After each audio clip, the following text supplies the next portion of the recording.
Hello, good morning, and welcome to yet another session of retail management. Before we go further with our next topics, let's do a quick recap of what is it that we did in the previous session. We've finished module on the design, layout, location, layout, and then the store design. We completed the discussion with a learning about visual merchandising, and now we've moved on to the meatier part of the discussion, that's on inventory management, or something that's always usually referred to as the merchandise management, right? You will see that the topics that we are going to be covering in merchandise management, you know, lean towards the slightly more technical side of the discussion, which is what we are going to be doing today. Let's quickly get started. When we talk about merchandise, anything that's on the sale in a retail store, it could be a car, it could be a mobile phone, it could be a fashion apparel, it could be a pair of shoes, whatever that's on the sale in a retail setup is usually referred to as merchandise, right? Merchandising or merchandise management encompasses of all the processes that are involved in planning the inventory or merchandise, procuring them from manufacturers or wholesalers or stockists, and then selling the products to the end consumers. That's what the entire process of merchandising encompasses, right? Now, when we talk about merchandise mix, it comprises of variety, assortment, and support. Now, what do these terminologies mean? Variety, when I say variety in merchandise, it refers to the different verticals of categories of products there are within a store. If you're talking about a supermarket setup, it could be organic produce, it could be fresh fruits and vegetables, another line or vertical of merchandise that the store is selling. It could be clothes, it could be frozen item section, right? Or it could be even household items. So the different categories of products that a store is selling is referred to as different verticals or different lines. And the more number of verticals that a store carries, we could very safely say that those are the different varieties that the store has to offer. Now, what do we mean by assortment? Now, assortment means that within those categories, within those verticals, what's the kind of choice that you're offering, right? Let's take, for example, cheese.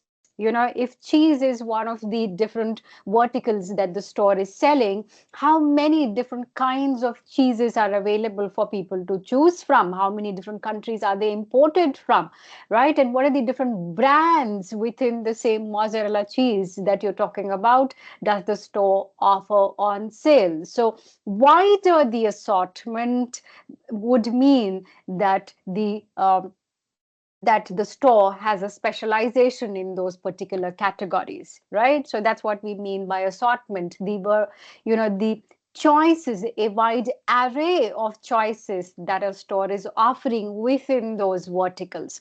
Now, what is support? Support are all the functions that are needed organizationally within a retail setup to enable stores to manage the variety and assortment within the categories. That's what we mean.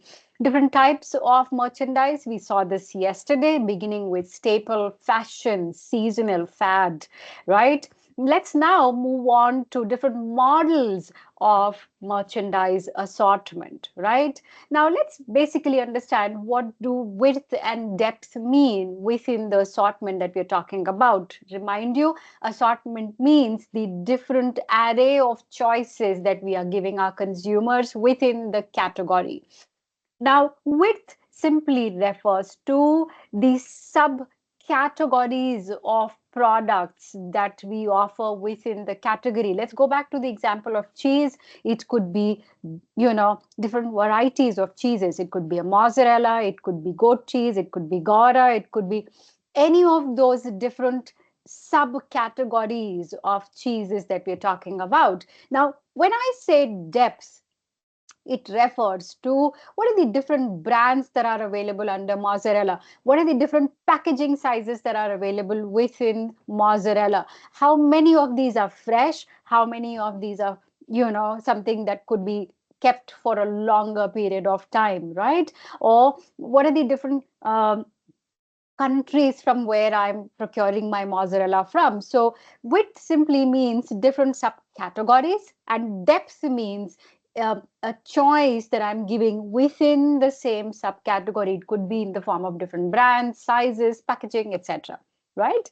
Now let's look at how the width and depth can be managed to have different kinds of store setups and or different kinds of assortment models. Okay, so the first model that we're looking at is something that's called as a wide and shallow model of merchandise assortment. In this case, the depth of the assortment is narrower. However, the store has a number of wide categories that are available. So in this case, it could be a supermarket that offers a different variety of categories, right? But then options within those categories might be fewer. For example, your Star Bazaar is a good example. If we were to look at an international context, a Carrefour is an example. Now, module number one, we discussed about Carrefour, which is a French supermarket brand, but now, of course, has gone on to increase or expand its footprints all over Central Asia as well as Middle East Asia. We don't have any in India. However, this is one of the very trusted names when it comes to supermarkets all over, right? Now, these are two examples where they have a wide uh, you know number of categories that are available, but depth within the categories, options within the categories might be fewer. The next assortment model is narrow and shallow. In this case, the number of categories are also fewer and depth within the category is also fewer. These could A classic example could that be of a convenient store. Anything that's from the unorganized sector of retail, a store probably that you walk to in your neighborhood, or could also be something in the organized, a chain of convenience stores such as 7-Eleven, in and out. These are some classic examples. Do we have any 7-Elevens in India? Yes, we do have 7-Elevens in India. They entered the Indian market in between 2020 and 2021. Um, and of course, last year they were taken over by Reliance, and then by 2027, 2026, 2027, they envision to have 100 7-Eleven convenience stores all over the country. Now, if you look at what's typically sold in a 7-Eleven store, these are usually small stores, strategically located very close to an airport, within an airport, or maybe next to a metro station, within a metro station, or a mall that's usually frequented, you know, a mall that has more footfalls, etc. So these are stores that are located very conveniently that are accessed by people, uh, you know, where there is a lot of footfall in terms of people that are walking by a certain place, right? And if you look at what's really stocked, quick, and easy buying things such as maybe fruit juices, gums, biscuits, sandwiches, etc., right? And then biscuits and water and all of those things, those that are usually consumed, often consumed, and something that are bought very often, right? So therefore we say that the assortment model is narrow and shallow in this case, both in the case of depth and width. And the third kind of assortment model is wide and shallow with added depth in number of key categories. This is very similar to a supermarket model that we saw earlier, where the number of categories are larger. However, depth within the categories is few, meaning within those categories, there are fewer options available. However, the store might choose to specialize in one of the categories, right? A good example of that could be your Marks and Spencer from an international context, and Health and Glow from an Indian context. Let's talk about Marks and Spencer first and then come back to the other example. In Marks and Spencer, you will predominantly see that they have a wide uh, choice within men's, women's, and children's clothing, right? So that's a category that they specialize in. But that said, they also have a small category for um, perfumes and then hand washes and creams and, some cosmetics, really, personal care items. But then that's a very small selection. So Marks and Spencer consciously has specialized in fashion apparel and then has kept a small selection of personal care and personal grooming products, which is not something that they specialize in, right? So you can now see that how some categories are more important for the retailers, and then they consciously choose to have a small selection of some other items. I know that Marks and Spencer in the UK also has uh, products that are meant for home decor, meant for kitchen use, etc. But then in India, we don't see that in the stores. The online store has it, but then not the physical store. So again, that's an example of how the wide and shallow category with added depth in some key categories is, really seen. Health and Glow, again, you will see that a wide range of cosmetics they specialize in. They also have a pharmacy side of the business, which is a very small. They just have, a lot of these off the counter kind of medications and some select medication, but then they don't really specialize as much as a regular pharmacy would have done. Okay.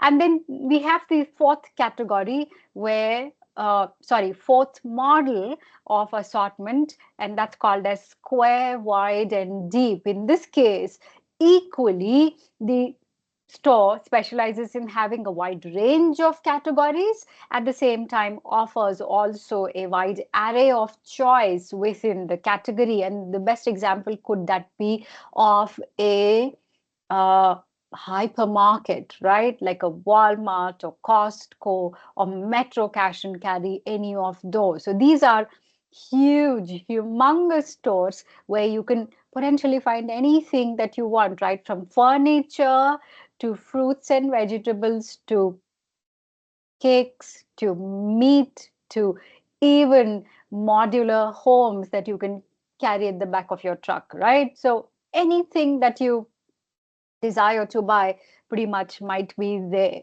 from a supermarket perspective. So these are the ones that carry a wide and deep product assortment. The fifth model is, where the number of categories are fewer, but then the store really has add-on categories which they really, really super specialize in. These are also specialty stores, something that I could explain through these examples here. For instance, let's take a look at Tanishq.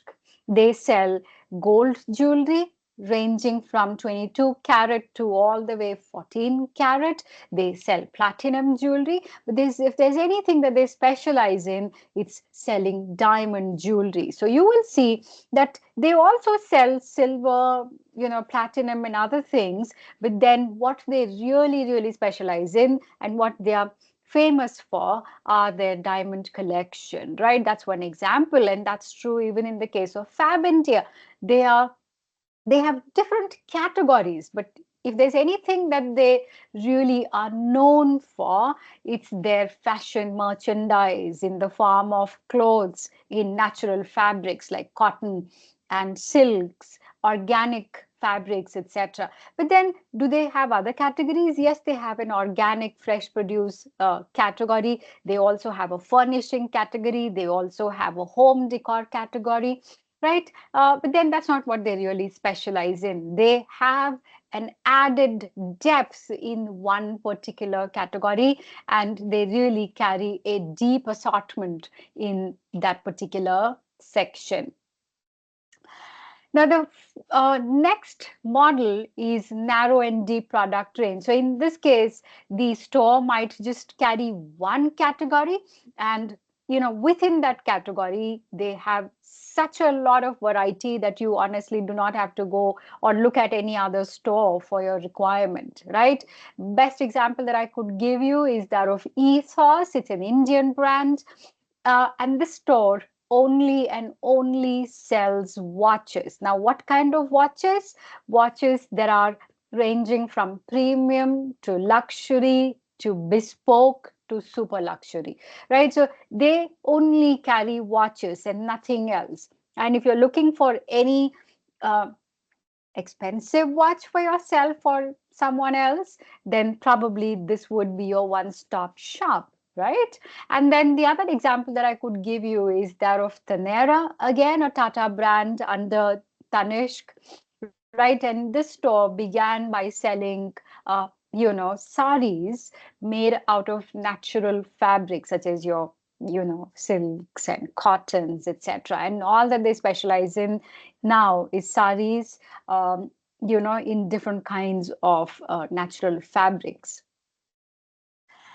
So that brings us to the end of discussion on the different assortment models. Now let's look at what is merchandise hierarchy. Now this will become important to you, particularly when you are managing the inventory, and then the ERPs that are associated with your inventory. And you will see that this, you know, um, or rather positioning the products in the form of a hierarchy has a lot of functional uses, and we are about to learn what are those.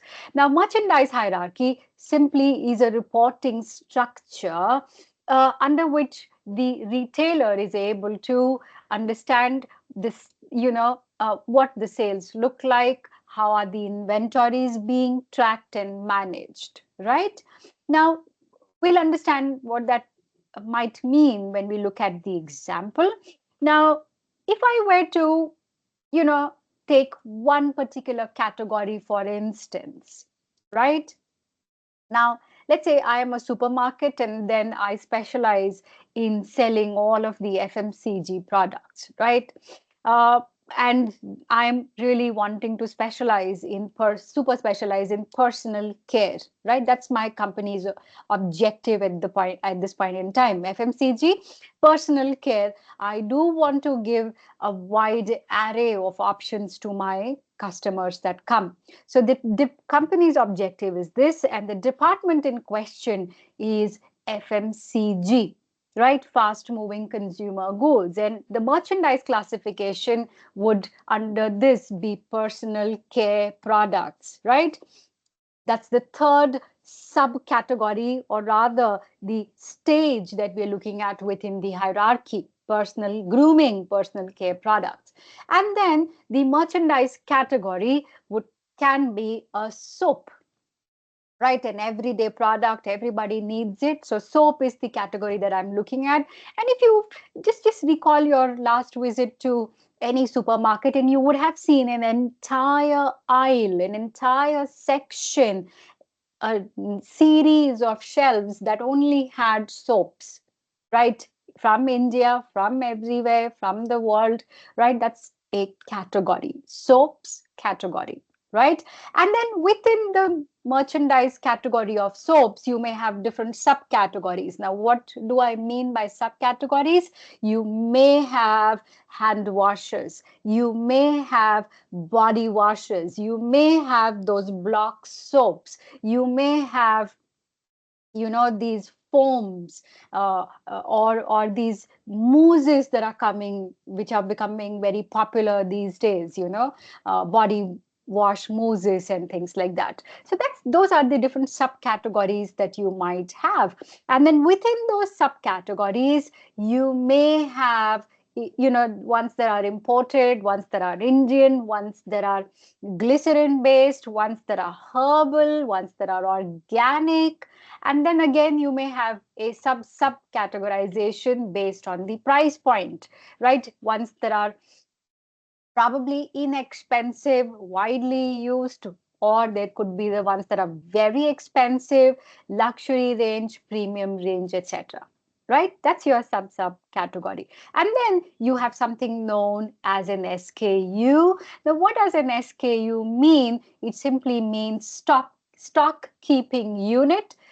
It is that one single unit of a product within a store is something that's known as SKU. What that is, we'll learn very soon.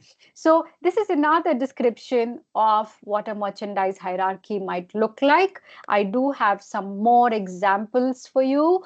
I gave you an example of soap here. I have given you another example from a electronics store, right?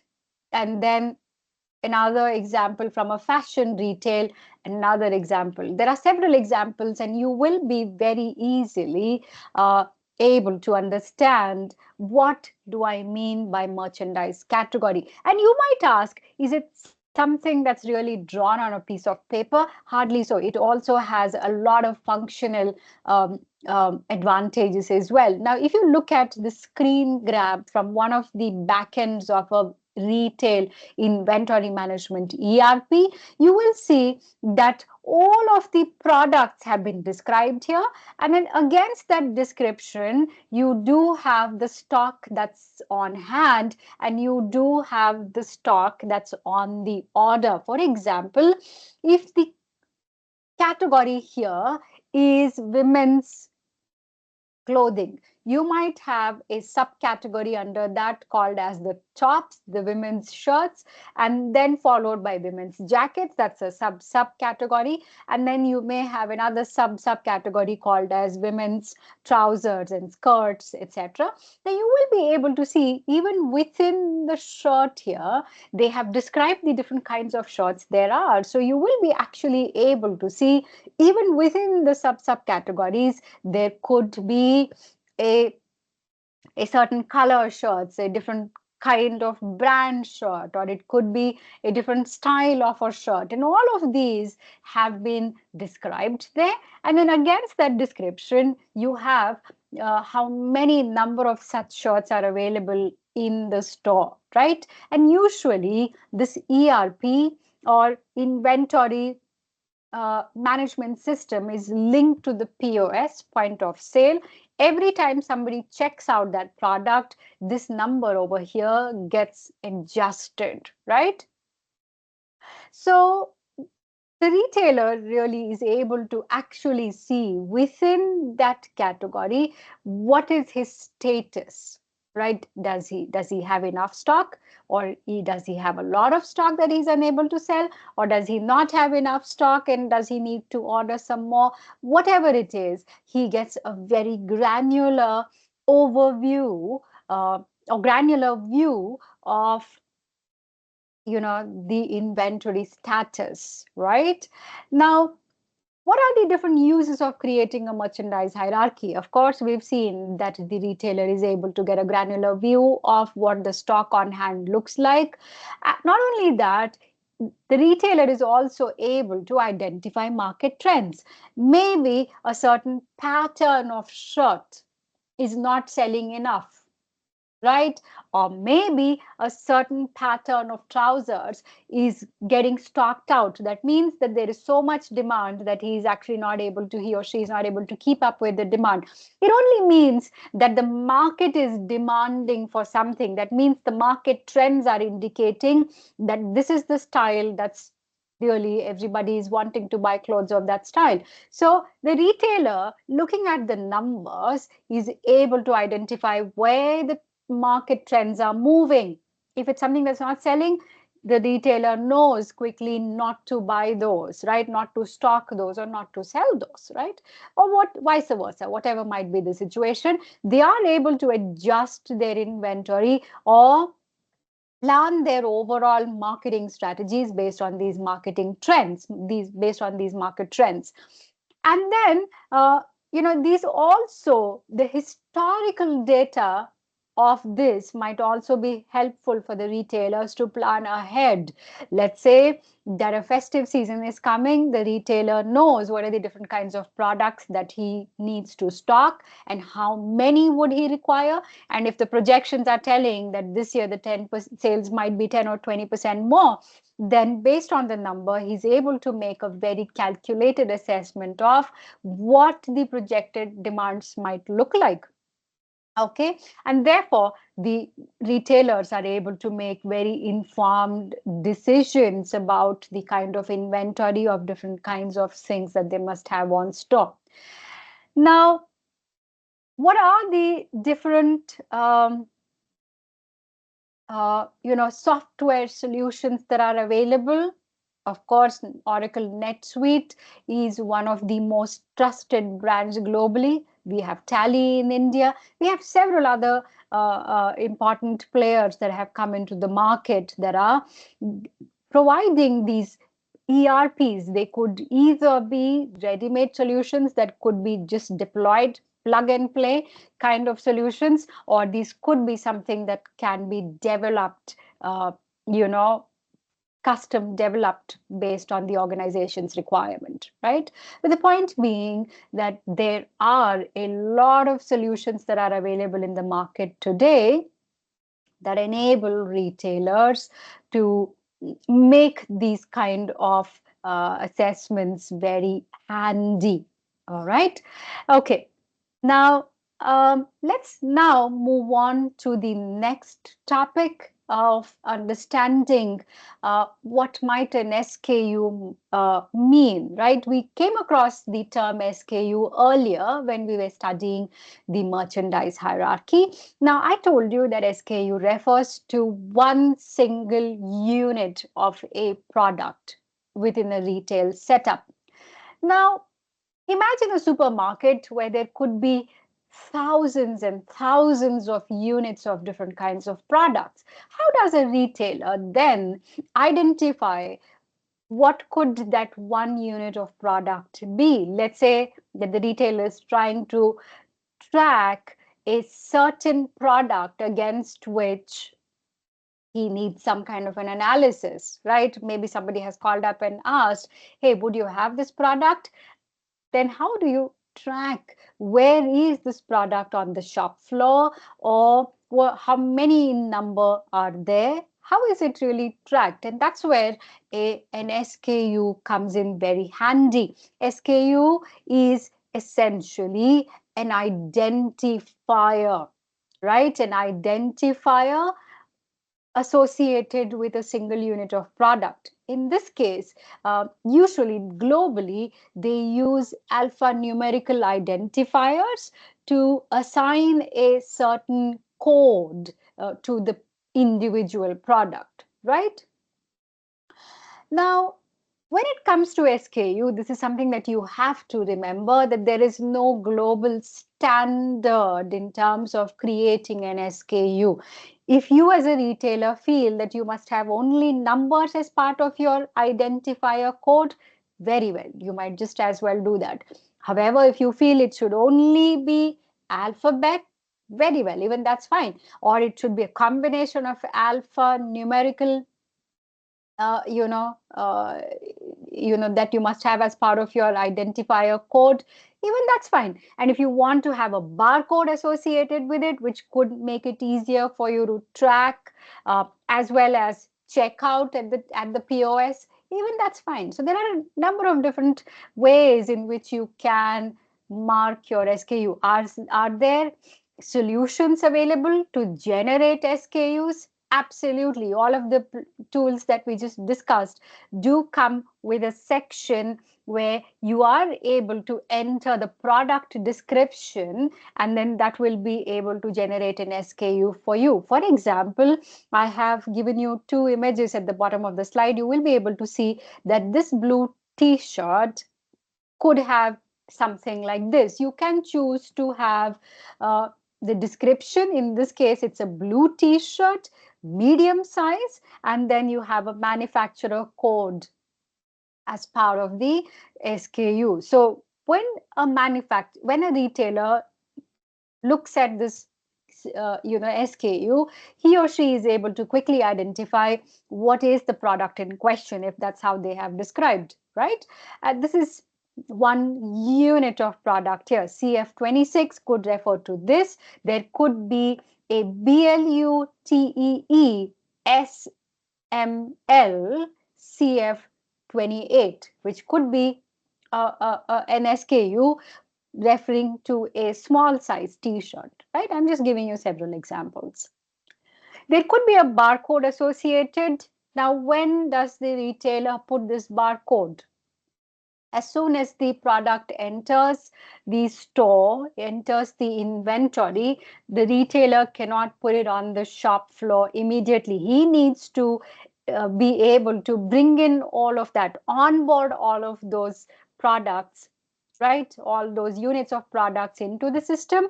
They probably put a barcode and then quickly put that on the shop floor. And then every time you buy that product, all that the retailer has to do at the POS is simply scan and then check it out. For you, that scan means price, but then for the retailer, he's able to quickly, enter that in the system that this product has been purchased on such a date at such a price, and that gets reduced in the system we just saw, right? So that's in short, what an SKU serves, the purpose that an SKU serves. And I have told you that there is no global standard for SKU. It is up to the retailers to generate the SKU in whatever fashion that they want to do. Now, you might ask me that there are several other kinds of barcodes also on a certain product. What might those be? Now, those are something that are known as UPCs. UPC stands for Universal Product Code. And this is a product code that is put by the manufacturer, not the retailer. And then the biggest difference is that these UPCs, or Universal Product Codes, have a global standard, right? They have to be necessarily written in that fashion. The barcodes should be universally be read, and they are essentially 12 digit only. Okay, and these are something that are assigned by the manufacturer. They are put by the manufacturer, and then the retailer can read those barcodes at the time of onboarding the products at the store. Now, how do you read a barcode if you don't have, or if you want to make sense of what the barcode might mean? If you don't have a barcode reader, how do you make sense of it? Now, a barcode usually starts with a country code, right? And then there is the manufacturer's unique code. That's a unique code that's given to manufacturers, individual manufacturers globally. And then there is a product code, right? And then that's how all these 12 digits really comprise of those. And you will see here that there are different numbers associated with different countries. 00 to 13 is US, India is a certain number. So you will be able to quickly take a look at those barcodes and the number, the 12 digit identifier that's associated at the bottom called as UPC, and get some sense of which country does it come from. Okay. Now, is UPC the only kind of code that we have? No. Globally, like everything else, different countries have come up with their own mechanisms to create these identifiers. For example, European, countries, not all, some countries within Europe have something called as a EAN 13, and this refers to this is very similar to that of UPC, but then predominantly followed by countries in Europe. The difference is that this is a 13-digit identifier and widely used against countries, within Europe. And then, how do you distinguish between what is UPC and what is UAN? Of course, the biggest differentiator is one is 12, one is 13, and then you will be able to quickly understand. And then there is something called as code 39. typically used. When you buy a car, I'm sure on the side mirror you will see a code, a barcode, and bottom there'll be a few numbers, right? And typically, code 39 is used by automotive manufacturers and electronic devices, right? And mostly uh, from USA. And then there's another called as ITF 14. ITF 14 again is something that's used, uh, you know, one of the other barcode identifier system that's there. Okay. Now, you might ask me which of this is followed in India. It's possible that all of these are followed in India because India imports products from every country in the world, pretty much every country in the world. So you might have manufacturers from everywhere and they might be putting these identifiers in whatever fashion. But then the idea is that you as a retailer must have a system to read all of these identifiers, of course, based on what product you're selling. Okay.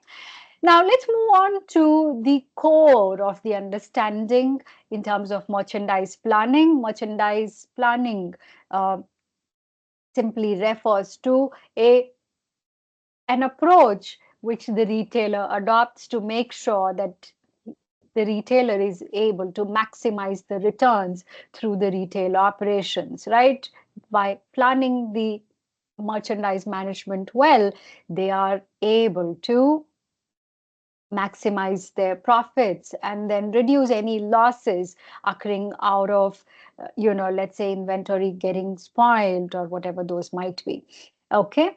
Now, what does the merchandise planning really help the retailers to answer? What should I stock? When should I stock? How much of this inventory must be stocked? Where do I source them from? From whom do I buy? And then when, how early in time should I place the order?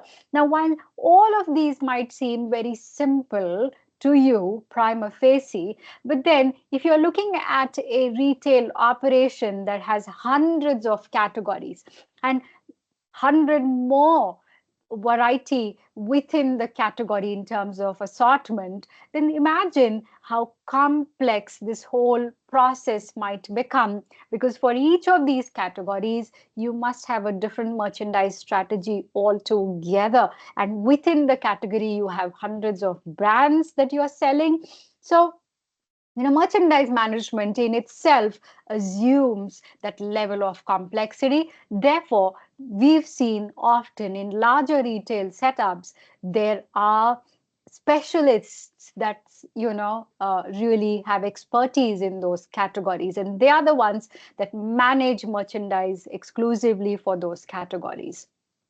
Now, what are the strategy implications of merchandise planning? Of course, one would have to look at the product mix. We've seen the depth and width in assortment models earlier. And then the method of sourcing becomes important.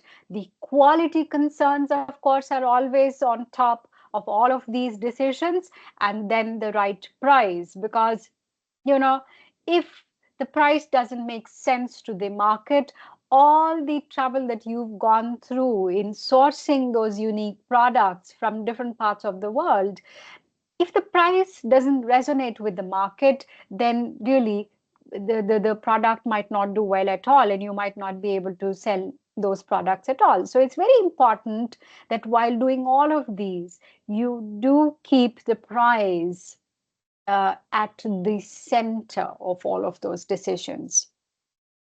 Okay. Now, what are the considerations? Let's look at, you know, uh, how is the merchandise planning actually undertaken? And please understand that the consumer, the audience that you're catering to, and their shopping behavior must really be at the center of this decision. Otherwise, no matter how extensive a planning that you might be doing, if it doesn't resonate with the market, then really, then probably you've not done your homework well as a retailer. Okay, now what are the various dimensions of this planning? First, of course, the geographical base. Where are you located? Are you within an urban setup? Are you within a tier 2, tier 3 setup? Are you a rural, a store that's catering to the rural market, right? Or what is the region in which you're located? Are you within the southern Indian states? Are you in central and western India? Are you in northeast of India? Now, it would be probably easier for you to understand uh, looking at the food habits of people, right? Southern Indian states have different kinds of food habits, the kind of vegetables they consume, in terms of frequency and in terms of volume might be more. Some vegetables might be preferred in southern states while some are more preferred in some other parts of the country, right? So you as a supermarket will have to be conscious of what the eating habits are of people in that location, in that region that you're operating in, right? That's very important. If it's an urban setup, if you're located within a metro city or a tier 1 city, obviously the average spend you might expect is more as compared to a store that's set up in a rural place. So, these are some of the considerations that one has to build into the merchandise planning. And then the demographic base. Of course, it's very important to understand what kind of a demography that you are catering to, right? Is this the high net worth individuals that you're targeting? Or are you targeting the middle class and then the upper middle class? Or are you targeting the sections that do not have such a wide purchasing power? Whatever it is, every market has its own advantages and disadvantages, but depending on what market are you catering to, you might want to adjust your merchandise as per their tastes and preferences and consumption patterns, right? Age and gender and income and lifestyle phase also plays an important role. Giving you a slightly different example from an international context, let's talk about Japan, where the birth rates for last couple of decades have been falling, and one sees a lot of businesses that are meant for senior citizens doing pretty well in the Japanese market, as opposed to products targeted to younger generation, because that's a shrinking market. That said, luxury products, luxury travel, all of this is doing well in Japan because it's an aging population, and who probably have retired, who are sitting on enough disposable income that they're looking to spend on those luxuries that they couldn't do earlier. These are some of the demographic changes that one has to observe, not just for today, but also, for 10 years from now or 20 years from now, because you as a business, you are looking to stay in business for several years to come. So not only are the demographic patterns important for now, but then you must also be intelligently make those assessments about where the demographic shifts are occurring, where is it going 10 years from now, and what might that shift mean for your business, right? So these are some of the assessments that you will have to make, in your overall business planning as well as immediate merchandise planning. Okay. Um, and then, of course, the environmental, your external environment, such as your social, cultural, and subcultural aspects that have an important bearing on this. For instance, if you take a look at some states in India, you will see that those states do not consume a lot of meat and fish and other eggs and things like those. So obviously, what are the adjustments that you will have to do in your inventory, right? And the psychographic factors such as lifestyles and values and personality, overall personality of the demographics that you're trying to cater to. Again, these things become very important. Okay. Merchandise planning process, I have given you two different uh, models, essentially convey the same thing. You could either refer to this or you could refer to the other one that I have created to sort of make it simplified for you to understand what does the merchandise planning process look like. The merchandise planning process begins, of course, like any other planning process, would begin with a forecast. In this case, a sales forecast. You are, as a retailer, trying to make an informed assessment of what the sales might look like in the next month, next 6 months, long-term assessment such as next 5 years, whatever those might be. You make a sales forecast. Follow that up with the next stage where you're developing an assortment plan based on, let's say that your festive season is coming close. The next big festival in India is the Ganesh Chaturthi, right? That happens usually in August, September. So you begin by planning for 3 months from now today. You know, if you are into fashion apparel, then you would want to stock on those traditional wear. You would want to stock on number of different things that you've seen being sold extensively during the festive season. So you do then make an assortment plan. What is it that I should have? What are the different varieties that I must have? And how many numbers should I have? Determine the inventory level, right? If you want 1,000 of saris, let's say, that means you need to place that order with the manufacturer very, very well in advance, because for the manufacturer to fulfill your order of 1,000, probably he has his backward processes, background processes to fulfill your order. And then if you have one store, you sell everything in that store. But if you have multiple stores, of that 1,000 saris that you've bought, you will need to allocate which store gets how many. Maybe there's a store that sells more, so obviously the inventory that you should keep on hand in that store is more, and maybe lesser for a different store, whatever that might be. And then, of course, then you buy the merchandise, right? And then of course you go on to plan for managing the inventory and monitor the performance. Why should you monitor the performance? Let's say last year you saw that a certain kind of sarees that you had bought from a new vendor received maximum complaints about quality. Okay.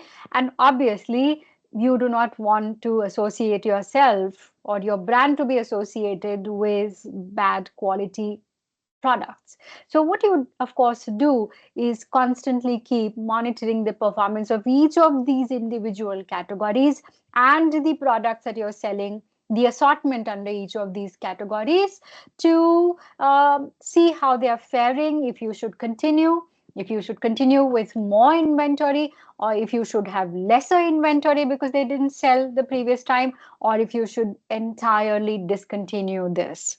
Okay, whatever those decisions might be, you are unable to make those informed decisions unless you have a mechanism to constantly monitor the performance.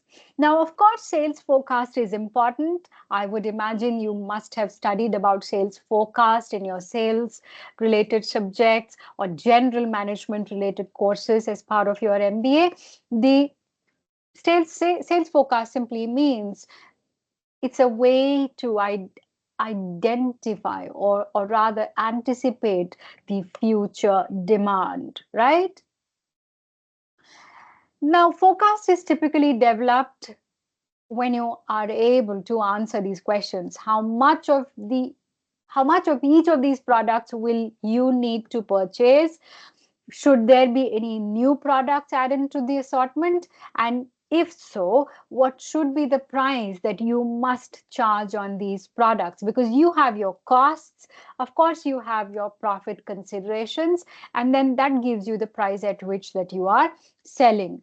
In being able to determine all of these things, of course, you must have your competitors and value message that you're conveying through your pricing to your consumers. So all of these dynamics really shape this decision for you. Okay. Are there any controllables and uncontrollable factors that you must account for while doing the sales forecast? Yes. What are those? Your controllables are your sales promotion. Why do we call them as controllable factors? That's because it's in your control. How much you invest in sales promotion, what kind of sales promotion do you do, what duration do you do your sales promotion for? All of that you as a retailer can determine. Your store location, you can decide. Merchandise placement, meaning where within your store are you placing the merchandise, is something that you get to decide as a retailer. And of course, you will also have to worry about one product of yours that's newly introduced in your store killing the sales of your other products. And this is something that's often known as cannibalization, where your one product is eating away the sales of another product. Does this happen? Yes, very much so in every business. Just think of a new phone model that's come that's killing the business for your brand's earlier models. What is it that the retailers do? Of course, strategize, plan. Is there anything that you can do? Of course, yes. One could definitely plan against such a cannibalization and then also protect themselves against such a cannibalization. How is it that done? That's a detailed study, probably something that we could do potentially later. For now, it's not really part of your syllabus. What are the uncontrollable factors? Seasonality, unforeseen rains that's spoiling mangoes now. Nobody can predict. That's something that's beyond your control. Weather conditions, competitors. If you have a certain kind of sales promotion, nothing stops your competitors from doing something better, something that mars your own sales promotion, that might potentially thwart you away, push you on the edge of the market. All of that is something that you cannot control. But what you can do is counter the effects of such uncontrollable things that are happening in the market. Product availability. If you're dependent on your manufacturer, let's say that there is a strike in the manufacturer's factory. What can you do about it, right? So the product's availability might be hampered. But what you could potentially do is deal with the fallout that's happening because of product non-availability. Economic conditions, once again, these are aspects that are largely beyond the control of a retailer. So therefore, it's essential that you are able to guard yourself against those uncontrollable factors. You can't stop them, but then you can definitely have guardrails that will protect you from your business really going sideways, your business going really down. Okay, now how do you do the sales forecast? Of course, it begins by reviewing your past sales, any interesting trends that you have observed, any new or any interesting deviations that you have found. That is where the forecast must essentially begin from. And then, of course, analyzing the changes in the external environment. Your PESTLE analysis comes in handy: political, economic, social, technological, legal, and environmental, ecological aspects that are, shaping or rather influencing your business, right? Analyzing the changes in the sales potential, right? Are there new competitors in the market? What might that mean to you? Is there a possibility that they might eat away into your business, right? All of those are aspects that you will have to factor in. Analyzing the changes in marketing strategies of retail organizations as well as competitors, and then you arrive at a sales forecast. Now, is this sales forecast 100% accurate? Hardly so. There isn't anything that's 100% accurate about these sales forecasts. What you could do is, based on the information that you have on hand now, you could make a sound judgment or a informed guess about what the future numbers might look like. What are the different kinds of sales forecast methods? I'm sure you've studied this before, but let's just quickly touch. There are qualitative forecasts, time series analysis are often used, causal modeling is often used, where you try and understand the causes of the changes that might occur. Or you look at what's happening in the market now and then make an informed judgment about what could be the impact of these changes that are happening in the market now, right? So those are some of the forecast methods that are used.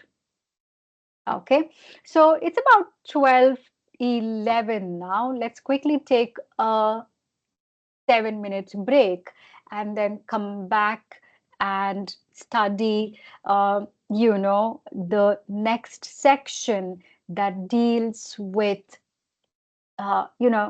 inventory management. We are going to be delving deep into those aspects. A lot of numerical problems will come your way, but before that, let's take a 7 minute break. Let's regroup at 12:18.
All right, let's resume the session.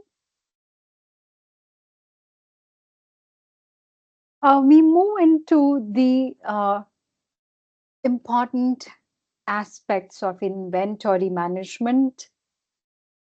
Okay.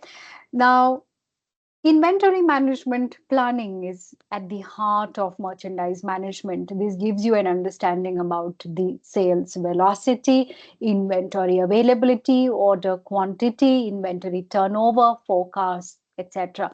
Now, what do I mean by sales velocity? It means the rate or speed at which your products are getting sold at different stores, right? Now, this is an activity for you to do where if you were to be a retailer, of a, let's say that you are in the business of a supermarket, you have a supermarket of your own, and you are selling different items through the store. The question for you would be, when do you order these different items? Because a supermarket would have hundreds of different categories. And then how much do you buy given the nature of these products, right? Now, I have given you a list of items that you usually see in a supermarket, for example, a club soda, milk, tissue papers, etc. Now, when do you buy is a critical question. That depends really on a lot of aspects, such as how often or how many of these usually do you sell, and what's the shelf life of these particular products in question. If it's a club soda, they have a few weeks shelf life. If it's milk, probably just a few days, and if it's fresh milk, then just a few hours probably. If it's tissue paper, longer, etc., etc. If it's fresh produce, then of course they have a certain shelf life. So when do you buy? How many days in advance do you buy? Really depends on how many do you sell and what's the shelf life itself. Then how much quantity do you buy? Again, depends a lot on your sales forecast, your past sales experience, as well as how much storage do you have and what's the kind of demand that you expect. So again, based on number of these aspects, you could put in your answer over here, whether do you buy them in advance or whether you buy them as in when you need, or do you buy in small quantity or buy in bulk, right? Now, after you've done your exercise, you would have got a fair understanding about what are the aspects that you would consider before making your inventory decisions, right? The first, important aspect that you would probably have to examine is the cost of not having it. If you were to turn away your customer, because you don't have a certain product in stock at that point in time, then is it just the financial loss that you would incur? Of course you've lost the opportunity to sell, of course you've lost the opportunity to make profit out of that sale, but that said, if the product was so important and if the customer was disappointed, you also have a disappointed or a disgruntled customer on hand, which would mean that any potential sale that you might have had from this customer in the future, you've lost that as well. So the cost of not having it is simply not measured just in the form of revenue or profits immediately, but it can have far fetching implications. It could also be, if the cost of not having it is so severe, it might also lead to loss of brand name, etc., right? You might lose your uh, goodwill in the market, and what there could be different implications. So what you as a retailer will have to factor in is that if you do not have that particular product right now, what could be the far reaching implications? The cost of transport, of course, is essential that you factor in. The cost of holding, what is it that you would incur if you were to buy something in bulk, and how much would you incur in storing that, right? If you don't have your own storage, you might potentially have to, perhaps, uh, you know, rent a storage space where you will need to keep those products, right? And are there any bulk order discounts that the manufacturer or the stockist are giving you? How much demand is there in your store for that particular product? It's possible that you didn't make a fair assessment of your demand and overstocked, and there is always a threat of not selling it, and that product actually might either go out of fashion or either might go bad when the shelf life gets over. Or is it a stock that you're keeping that's a hedge against any uncertain demand phases that might be there? Or you might also have to look at, is the merchandise profitable at all? Maybe it's in demand temporarily, but then if the margin is wafer thin, all the effort that you're going to be putting and time and effort that you're going to be spending in stocking that product, in the end, it might not be profitable at all. Okay. And what are the benefits of, holding inventory, excess stock? This is a hedge against any uncertain demand. We talked about this. This extra inventory could also be a hedge against any uncertain supply. Let's say that your manufacturer might run into some kind of losses, or there might be some kind of a strike. So it's possible that your supply sources might be entirely cut off. So therefore, it's important to uh, safeguard yourself against such eventualities, such uncertain situations. And then you're probably also going to be able to economize on size, economize on ordering costs if you were to order in large quantities. There could be a discount that the manufacturer is giving you because you ordered in a certain number, and also you're of course going to be incurring lesser ordering costs as well as transport costs potentially. And smoothing is something that usually the retailers do in order to uh, stay prepared against any unanticipated demand that might actually be there. It's something that you didn't prepare for, and there could be a possibility that you have a shortage. So, in order to sort of create those guardrails against such situations, extra inventory always is helpful. Okay. Now, what does the inventory, in supply chain actually look like? Of course, the manufacturers or the suppliers have the inventory, and you procure it from different manufacturers and different suppliers as a retailer. And there are warehouses where they are stocked, and then the retailers get them from different warehouses, and then different retailers of course are reaching out to different markets, consumers, to meet the demands of those markets. So this is what the supply chain, or rather an oversimplified version of a supply chain, would look like. Now, there are different types of inventory models, right? There are single period models and multi-period models. Now, what are single period models? Single period models are where there is a single selling season for a certain product. You order it that just one time and then sell it that one time. There are some rare kind of mangoes, for example. There are very unique, and that are very rare. Um, and you just get to buy them that one time because they come from a very small, uh, they come in a very small number, a small batch. You just order once and then sell that one single season. Then your operation really is very easy. You just place one order, and then all that you have to do is procure and sell it in that one single season.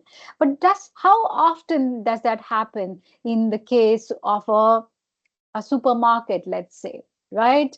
There are bound to be multiple different kinds of products and categories in a store. There are going to be multiple uh, times that you have to buy because you are selling constantly, so naturally you need to be able to replenish the stock often. There is going to be repeat business, therefore repeat orders for you as a retailer to the manufacturers, right? Now,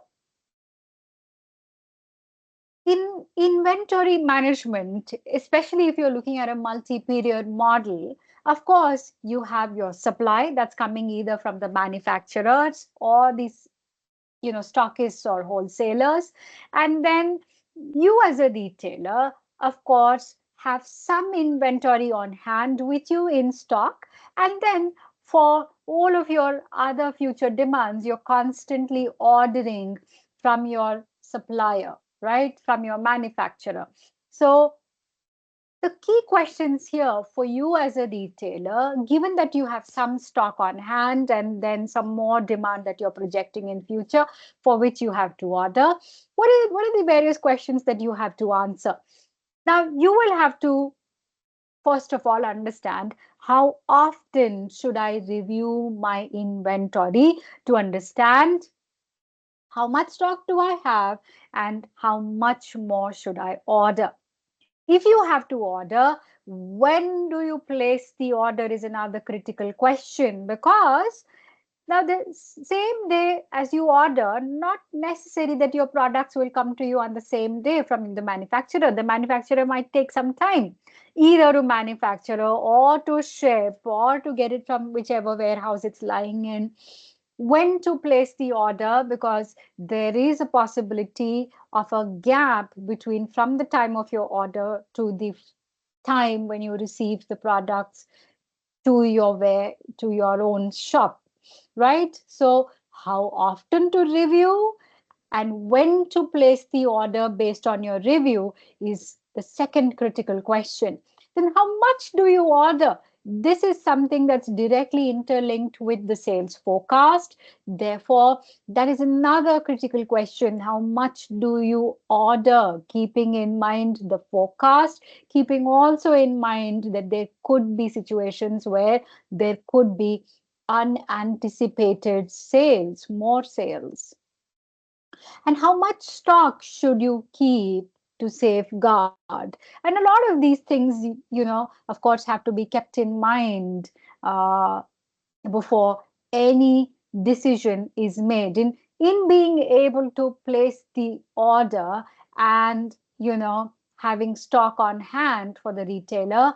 They have to factor into critical aspects: ordering cost and holding cost. Every time you place the order, there are administrative costs that get added, right? And what is the meaning of holding cost? Holding cost refers to anything that you as a retailer are incurring to maintain those products in your warehouse. If it's not your own warehouse, it you have to probably pay the rent for the space in the warehouse that you have hired. Or if it's a cold storage, then of course there are electricity charges, manpower that's there to take care of your inventory, or any other administrative costs associated with holding that particular inventory in your setup. Okay, so all of these things really are critical in your inventory management, and the retailer will have to factor in these aspects. Now, there is a catch 22 situation here. Now, what's the catch 22 situation here? Now, always it's important for the retailer to have sufficient inventory on hand that helps the retailer safeguard against any unexpected sales. At the same time, the retailer also would not want to be overstocked, because there could also be a situation where the retailer is not able to sell the stock that he has, the inventory that he has. The In this balance that the retailer is trying to create, the holding cost again cannot be so much, because any cost that you incur, as a business student, that as your cost increases, price has to remain where it is. There's very little leeway for you to increase the price, especially if you're operating in a highly competitive market. So therefore, the costs necessarily at all times have to be kept under check, right? Your costs cannot increase, whether it's the ordering cost that's being incurred because of multiple orders, or the holding cost that you're incurring because you have excess stock on hand. Both of these things can potentially eat away into your profits. So the idea is to balance between the holding cost and the ordering costs. And really the catch 22 situation here is that if you want to reduce the holding cost, you have to order multiple times. But if you do that, your ordering costs are going high. Maybe your holding costs are coming down. But if you order once and then have a lot of inventory, your not only is your holding cost going up, but there always is a threat associated with the product getting spoiled or going out of fashion, or maybe the market loses interest in that particular product and then there is no sale happening. There always is a threat associated with more ordering cost or more holding cost. So the retailer would want to balance the situation by identifying an optimal order quantity where the retailer is able to keep a check on both the holding cost and ordering cost, and that particular quantity, that particular optimal quantity is something that's referred to as economic order quantity, where the retailer is able to minimize the total costs by keeping a check on ordering cost as well as the holding costs. Okay. Now, is there a formula that helps us calculate the EOQ? How do I, as a retailer, calculate my EOQ for the hundreds of products that I have in my store? Right? Now, there is a formula that helps you calculate the total cost, and that total cost would be necessary for us in calculating the EOQ. But before that, let's try and understand what are the different aspects or different kinds of units that we are going to be using in arriving at both the total cost as well as the EOQ. Now, D is something that's very critical. Now, what do I mean by D? D refers to the demand. Now, demand simply means the projected demand per year for that particular product in question. Okay. Now, it always links back to the forecast. If you have done your forecast wrong, that means that your total cost calculations are going to be wrong and your EOQ calculations are going to be wrong. So please understand that your planning process must be foolproof. Your forecasts must be as near accurate as possible. Like we discussed, there is nothing called as a 100% accurate forecasting. It can only be as near accurate as possible. 99% is how much you can hope for. Even that's a fantastic number if you look at it. So D refers to the demand that you have anticipated. Ordering cost, you know what ordering cost means. Any administrative cost associated with ordering the product is referred to by S. Okay. Annual holding cost is referred to by H per unit. Please remember, the holding cost is always depicted per unit. And purchasing cost is the cost of the product itself. Whatever that you paid to the manufacturer to get that particular product, that's the unit cost, indicated by C. Okay. So the total cost is summation of your product purchase cost, ordering cost, and holding cost. Okay. How do you calculate the purchasing cost? Total number of units and cost per unit, of course, goes without saying. So that is total units that you have demand for multiplied with the cost per unit. Let's say that you are in the business of selling cars and then you get it from the manufacturer at 25 lakh per unit of the car, and then you usually sell the car for 26 lakh. Okay, and then you are expecting a demand for 100 cars in that particular year. So then your total cost would be 25 lakh that you paid to your manufacturer multiplied by 100. So that's your total purchasing cost. And then there is something called as an ordering cost. Ordering cost is your administrative expenses that you incurred in ordering that particular cost. Maybe you have an entire team, maybe 2 or 3 people that are whose job is only to make sure that they are able to order different things that you sell through your store at the right time. So all their salaries, the administrative expenses, the overheads, all of that gets calculated here. Inventory cost.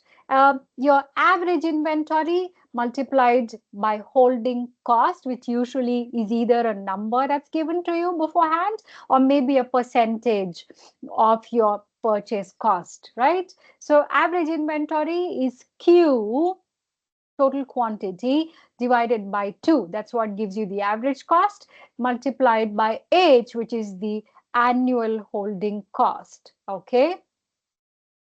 Now, how do we calculate uh, the number of times, where we order, number of periods? How often do we order? How do we calculate that? Let's say that in a year, probably you order 1,200 units. That's your demand for the entire year. And retailer orders, every time the retailer orders, he or she is ordering 100 units of a certain product. So the uh, number of times that you order is simply 1,200 divided by 100. That gives you 12 times. That means for a demand that is 1,200 units, you are ordering 100 units every time you order. That means in a year, you're actually placing order 12 times. Okay. And then what's your average inventory in that case for that particular period in which you're ordering?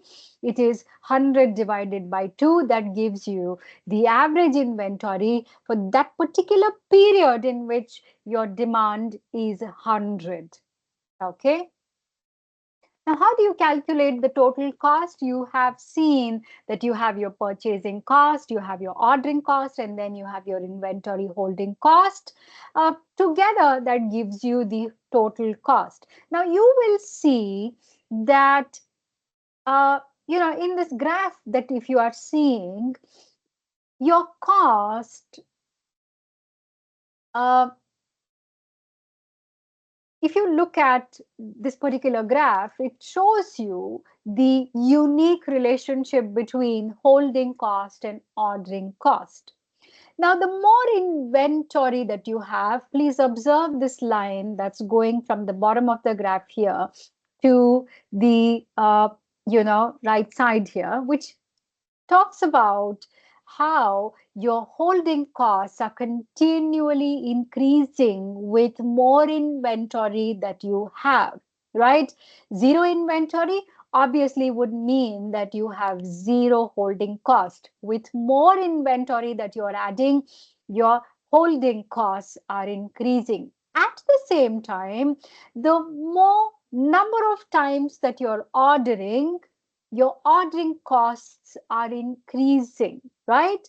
But then if you were to just order everything that you need for the year once, then your ordering costs are being incurred just once. So this means that there is an inverse relationship between your ordering costs and your holding costs. So you as a retailer, you would be interested in identifying that optimal number where your holding costs as well as ordering costs are neither more or less, because both of these are very different situations. And we have earlier seen that how more ordering costs is also detrimental to your profitability perspective, and more holding cost is also not a great situation. So therefore, you do want to, as a retailer, find that midway where both your holding costs and ordering costs are at the minimum most point, where you are arriving at the optimal number of your order quantity, right? And that is what we are trying to calculate here, which is your EOQ, economic order quantity, that optimal size in your order numbers, where you are able to keep your holding cost as well as your ordering cost at the most minimum, right? Now, what we need to understand here is that there's a trade-off between the holding as well as the ordering cost. Let's quickly look at a numerical, a very simple numerical that helps you understand what we just discussed. Okay, and please remember that we are going to be carrying this example throughout our section in inventory management, this particular example. That's because there are a lot more uh, advanced concepts that are going to be being built upon what we are already learning here. Therefore, we are going to be looking at this very simple exercise, the simple problem that we are solving now, and then try and keep adding more layers of complexity to it, thereby understanding the different situations that might emerge in inventory management. So in this case, the problem is talking about a car dealer who has a demand of 5,000 cars per year. And what does it cost for this retailer to have his cars shipped from the manufacturer? It costs him $15,000. That is his ordering cost. $15,000. Okay. And holding cost in this case has been given to us per unit, right? So the car dealer incurs $500 per car per year as his holding cost, because he needs to have a large space to stock all of these cars until they are sold, isn't it? Now, how many times should the car dealer order, and what should be the order size? Potentially, the car dealer can order all 5,000 cars at once. There's nothing that stops him, right? But then, is that the most intelligent thing to do for the car dealer?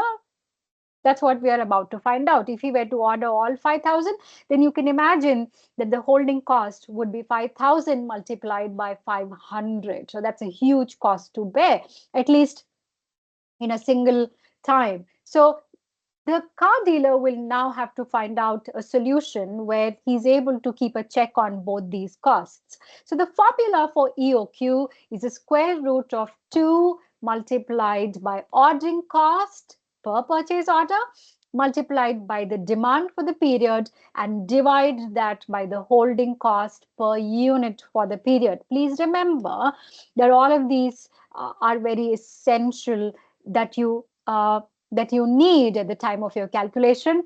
When you are saying the ordering cost, it must necessarily be per purchase order. Every time the order is placed, how much is the ordering cost? You definitely need that in that fashion. If it's mentioned for the entire year, you have to break down that number into per order. And holding cost has to be per unit for the period.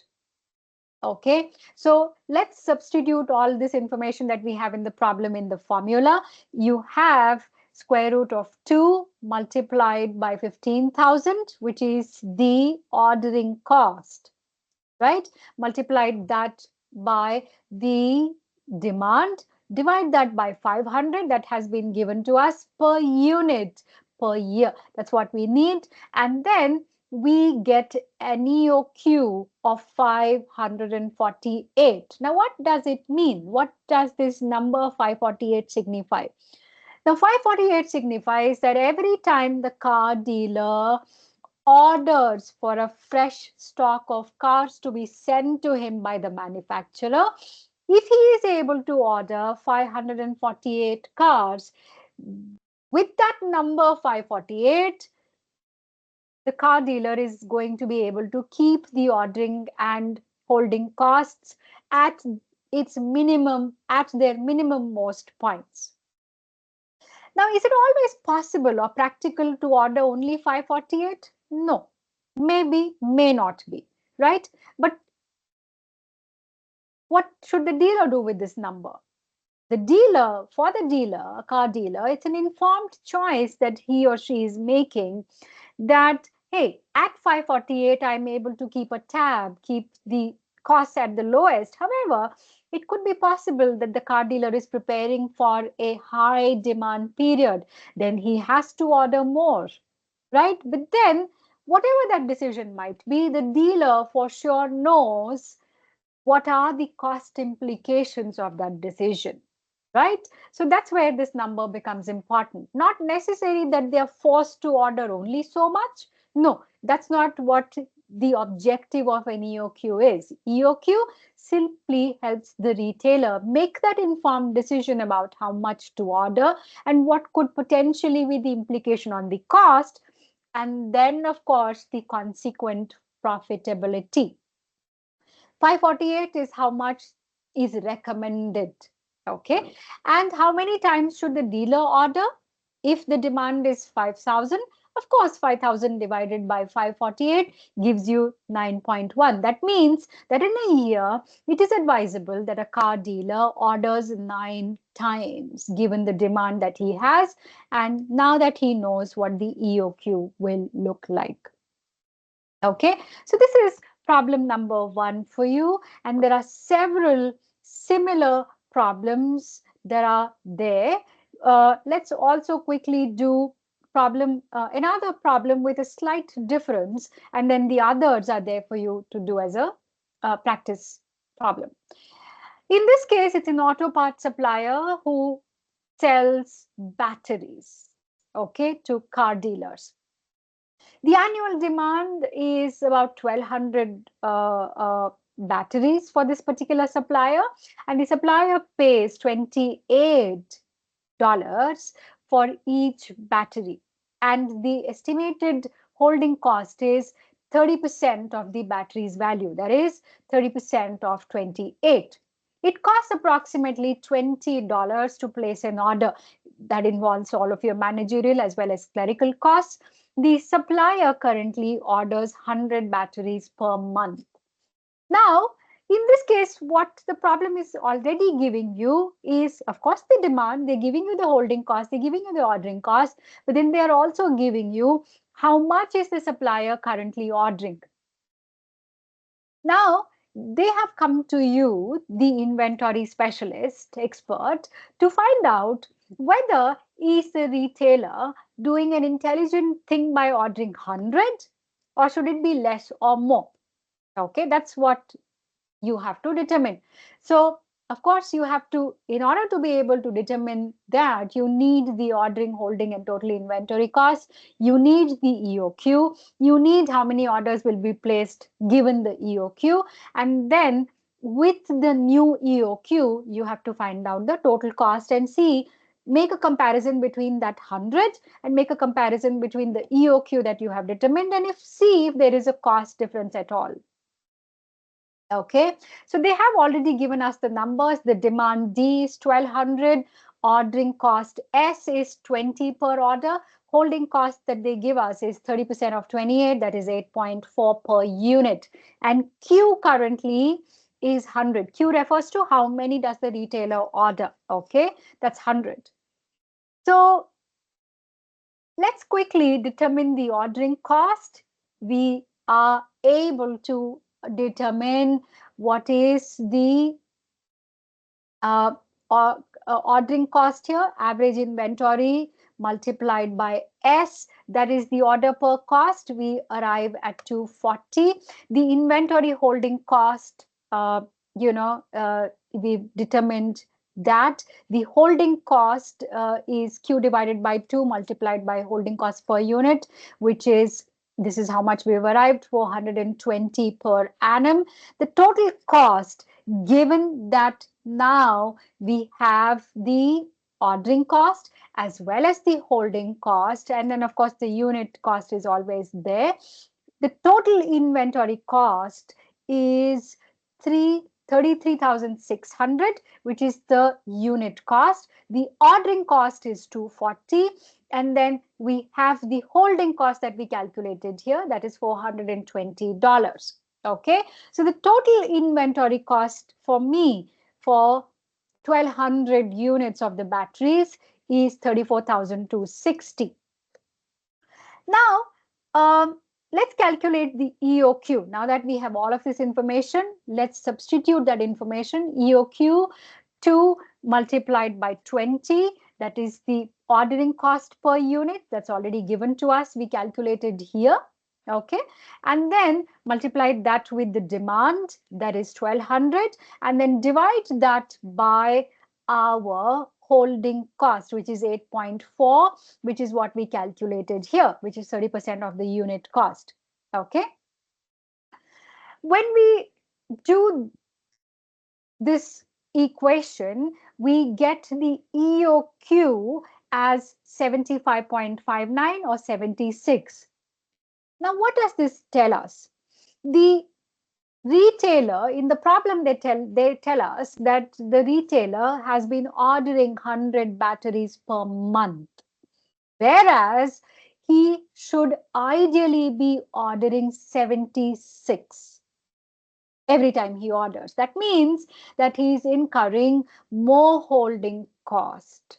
Okay, so this is the EOQ that we have now arrived at. 100 is where he is over ordering and therefore potentially incurring a more holding cost. The ideal number where the costs are at the minimum most point is 76.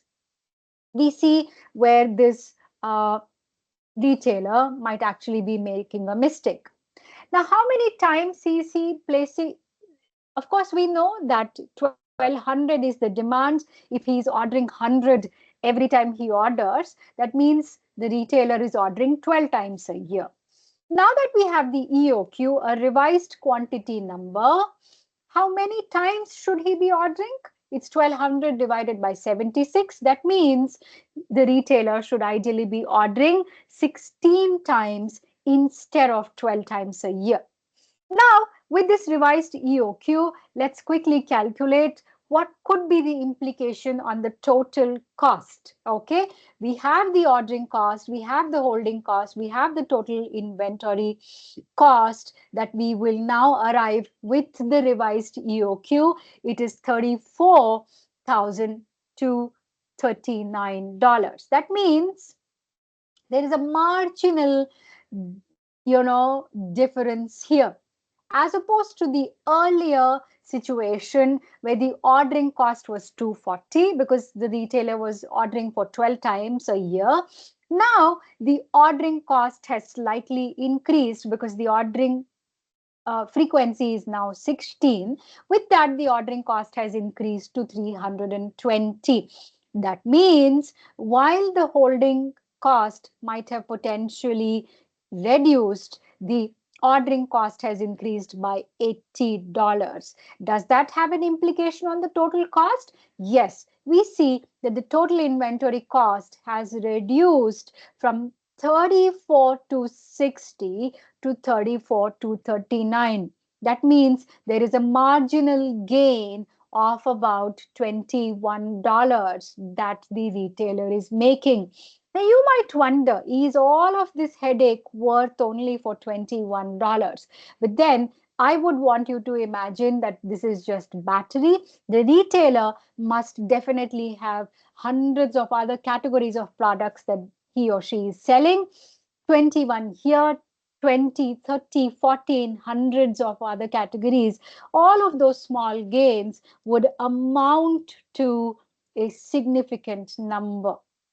Okay, so therefore, the retailers, even if it is a small gain that they are able to make by making those small little shifts in their inventory management practices, still is worth it cumulatively when you look at the larger cumulative gain that they are able to make in reducing the cost. Thereby, the profits, of course, are going to look very different.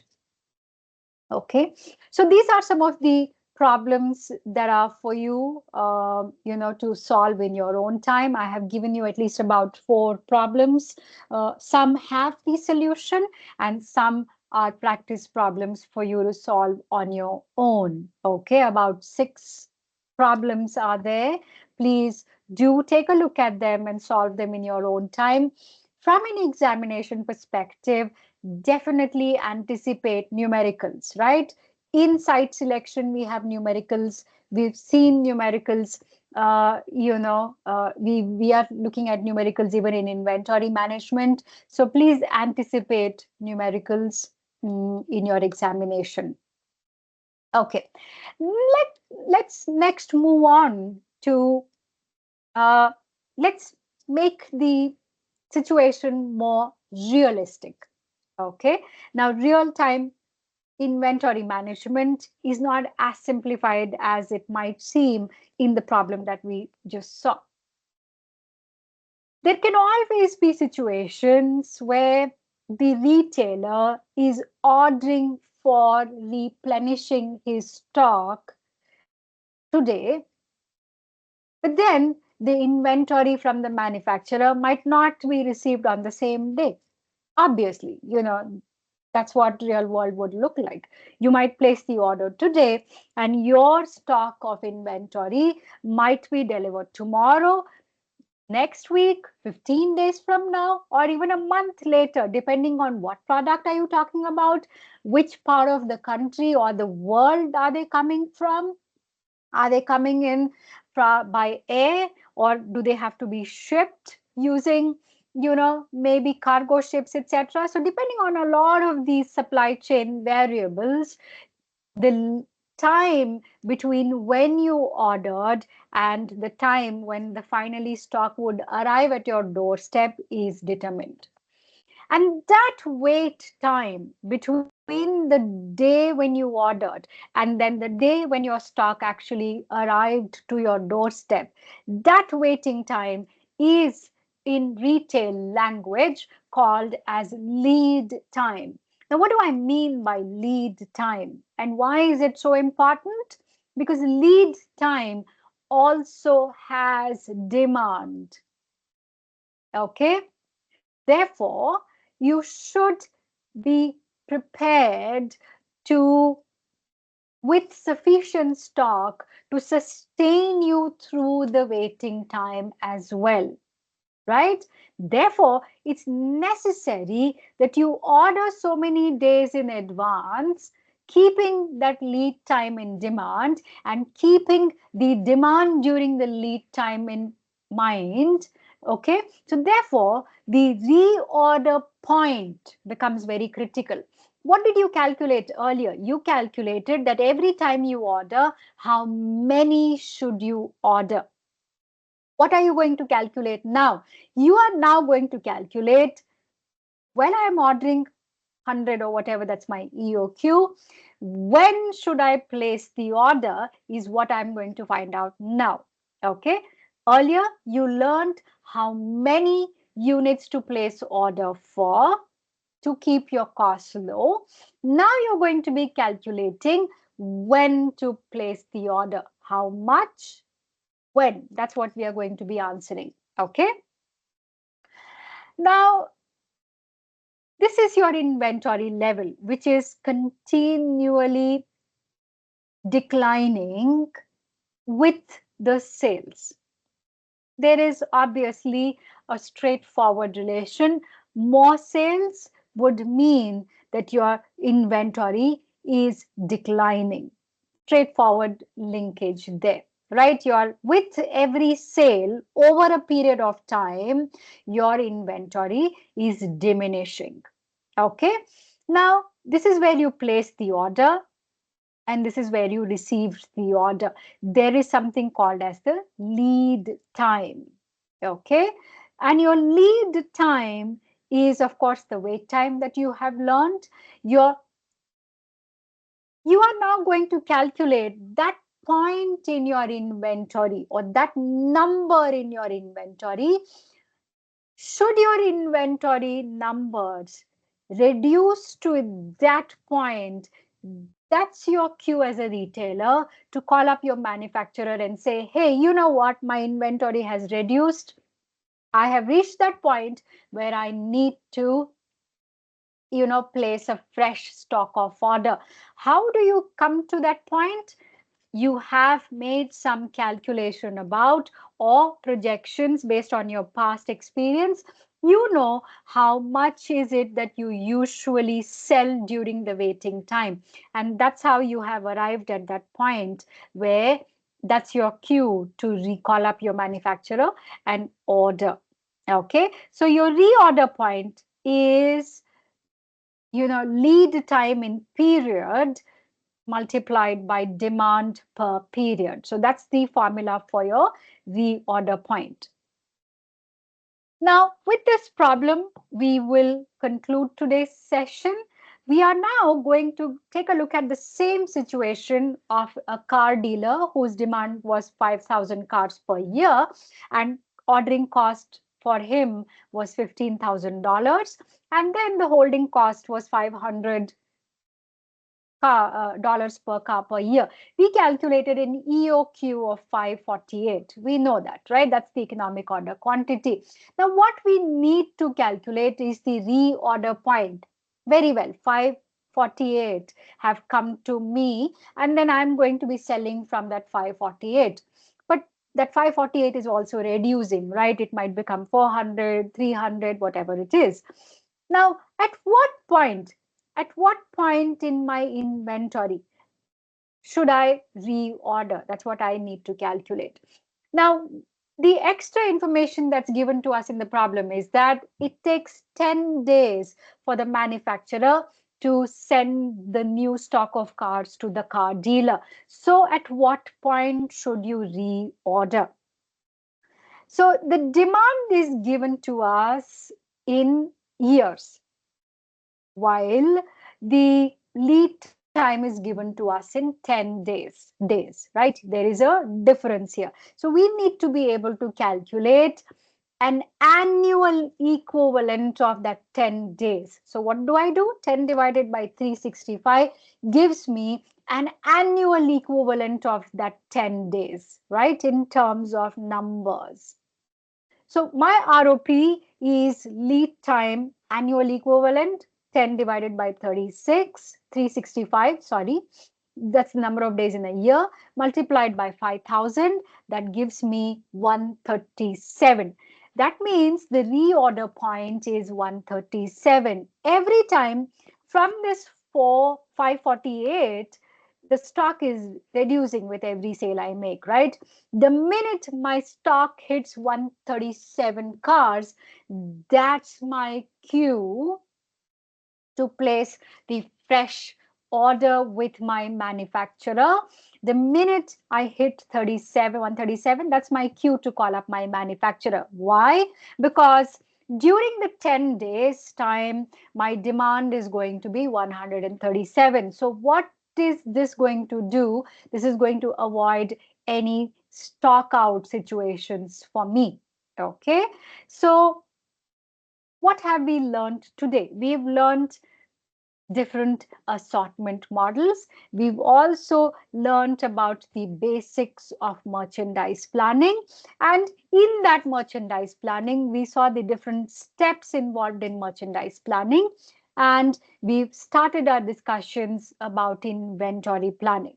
All right. So with this, we come to an end of today's session. When we come back next class, we are going to continue the inventory management part where we look at a few more complexities involved in inventory management and how there are mathematical models that help the retailers identify solutions to these complexities involved in inventory management. Okay, that's what we are going to be doing next week.